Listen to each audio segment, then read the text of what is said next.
Hi everyone. So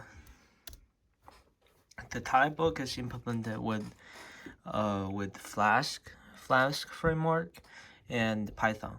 It's written in Python. So it used the really classic coding architecture called like CMV, the controller, the model, and the views. So you can see the templates. The templates are the views, and we have the controller, which is app.py, written in Python. And we also have a model. A model is basically just database. So I implemented my database with postgreSQL. So it's really easy to use.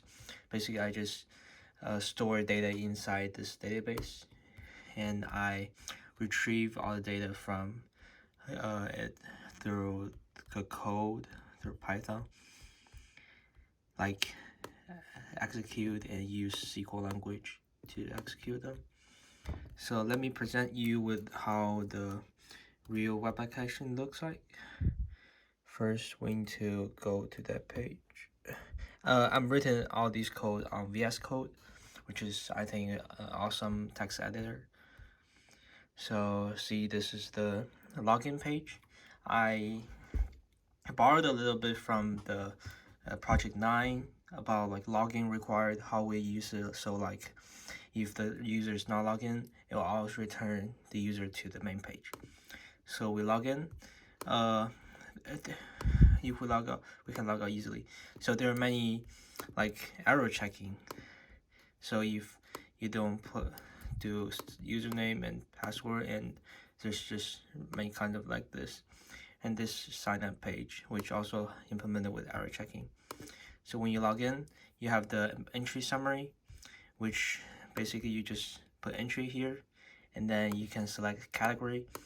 If you can allow the user to create a category for themselves.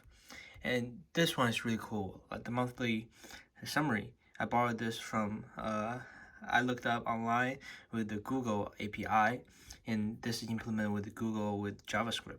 So basically this retrieve the data from the database about like your spending, the amount, and do like a percentage and visualize in like a pie chart. I think it's really cool. So, and you can also enter new entries very easily. This are all with implemented with and some JavaScript error checking. And all these can run really smoothly. And also a really cool thing is about the favicon little thing.